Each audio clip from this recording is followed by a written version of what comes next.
Good morning. Philip Lapczuk, been involved with this for a long time. I started off where someone actually turned around and said, can you identify a good operator? Because we're very, very good at identifying bad operators, but a lot more difficult to actually identify a good operator. So that's my start on this. But let's put this in perspective and where it's going to go. So what we're looking at is a slightly different way of enforcing.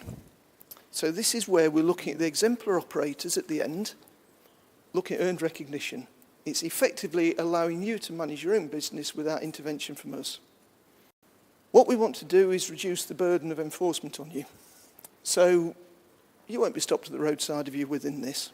You'll be able to advertise the fact you're on earned recognition. So you've all know your OCRS score, I presume, at the moment. And I've no doubt a lot of you have to use OCRS with contracts. This will be a far more stable platform. We want to drive up the industry standards. So we want to make sure that these are exemplar operators giving an example to the rest of the industry. And it's going to enable us to concentrate where we should be concentrating on. It gives you a level playing field. If we deal with the people that are giving a problem at the bottom end of the industry, it's going to help everyone. So we all know these terrible stories where you're being undercut on contracts because people are doing things illegally. These are the people we need to concentrate on. In essence, at the moment, if you've got multi-depots, you may have multi-visits from DVSA, you may have ad hoc visits, you've probably stopped on the roadside. What we're looking at here is that you'd have one person to deal with within DVSA. So we're looking, in essence, an application. We then go to a review, so we make sure that the suitability there, undergo an audit, which I'll go into a bit more detail in a minute, and then this is the important part here, performance monitoring.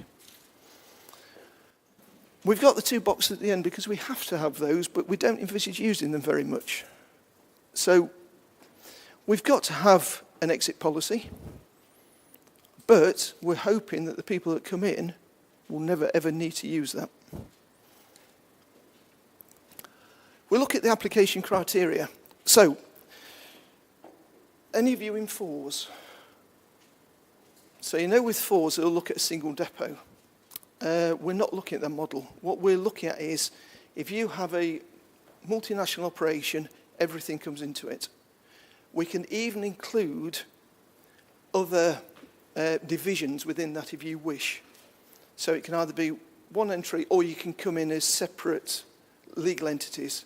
The choice is yours, but you bring in every operator's license that's within that legal entity. You've got to have a license for at least 2 years. That's because we need history. So it's not there for new entrants.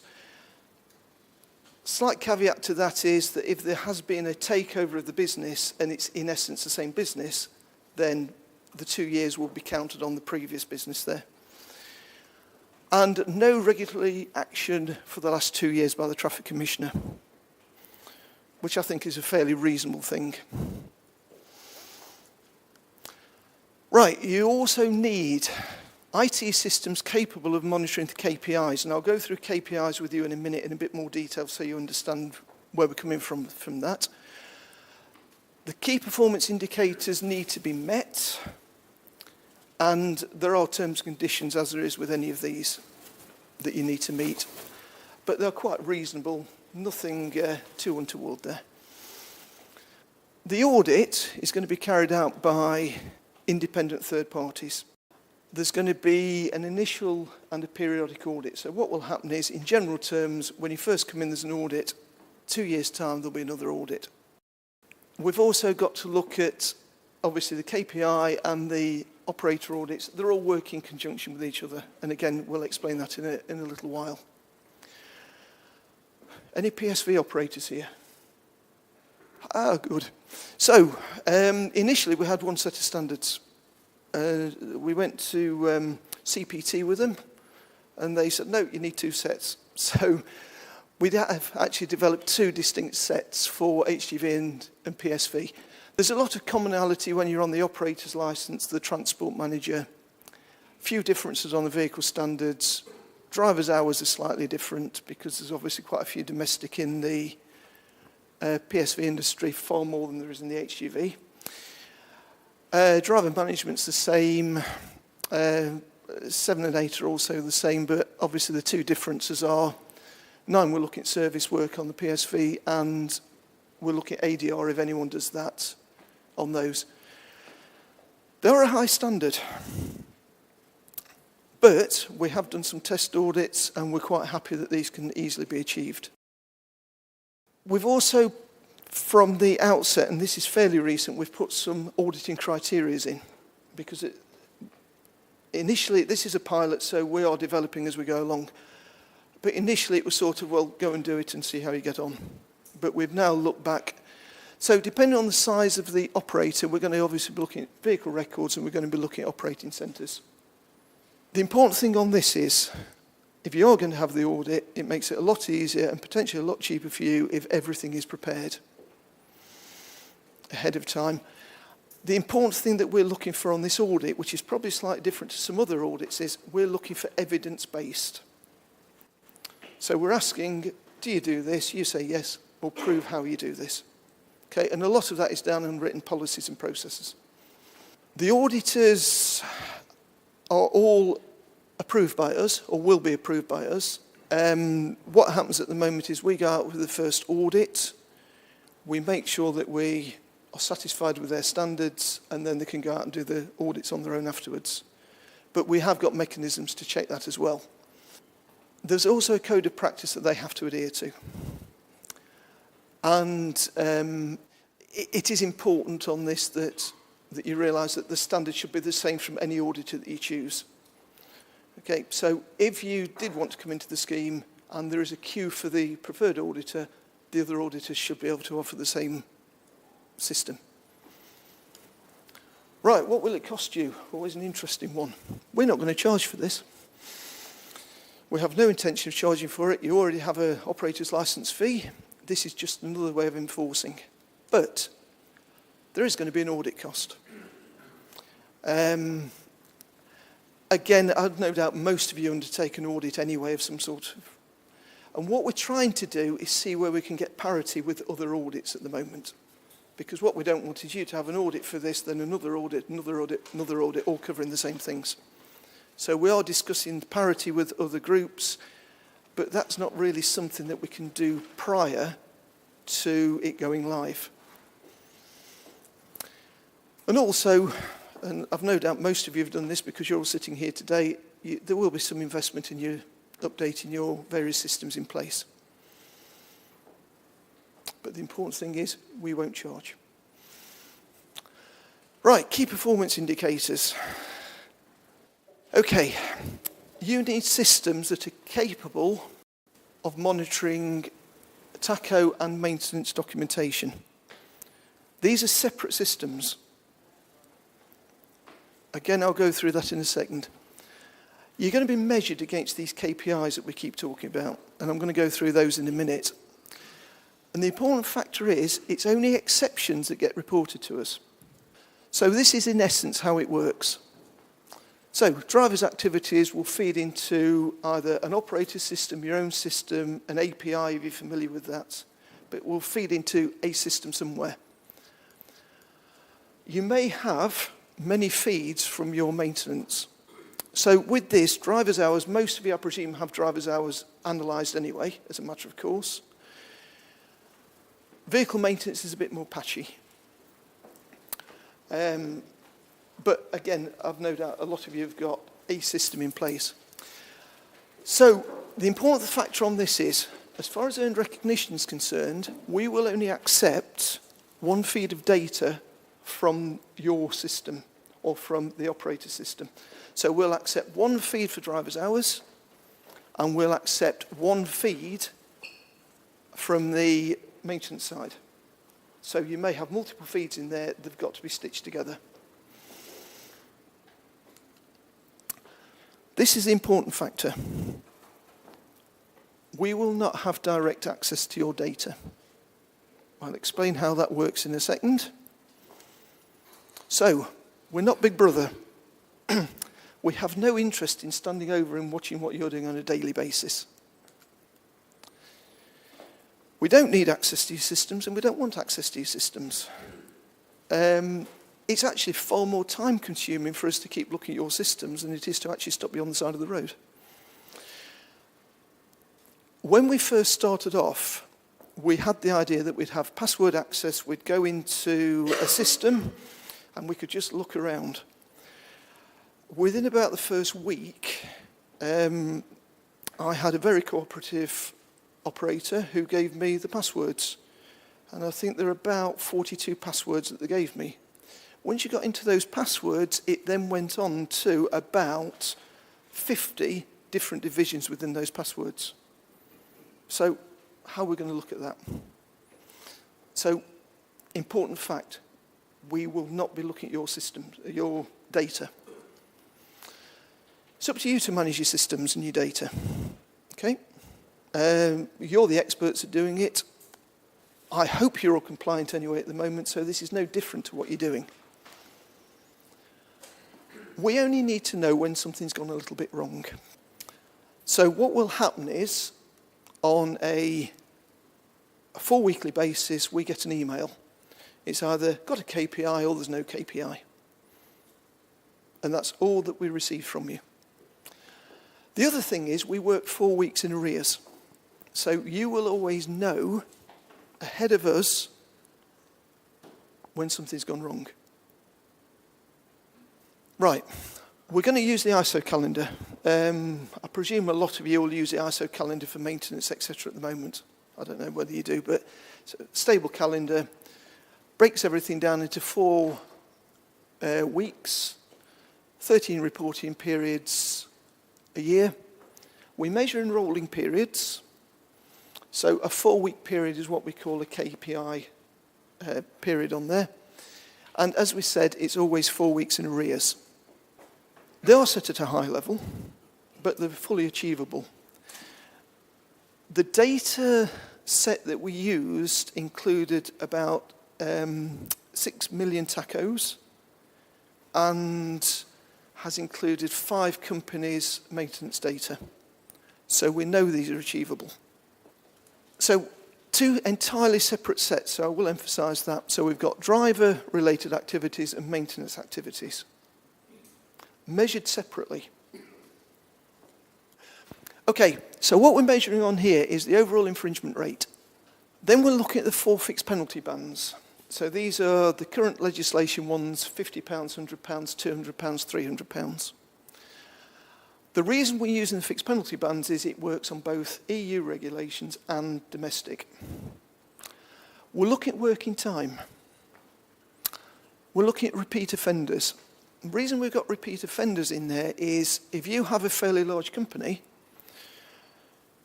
you can have a very, very good division here, a very bad division here, which is hidden by the good results over here.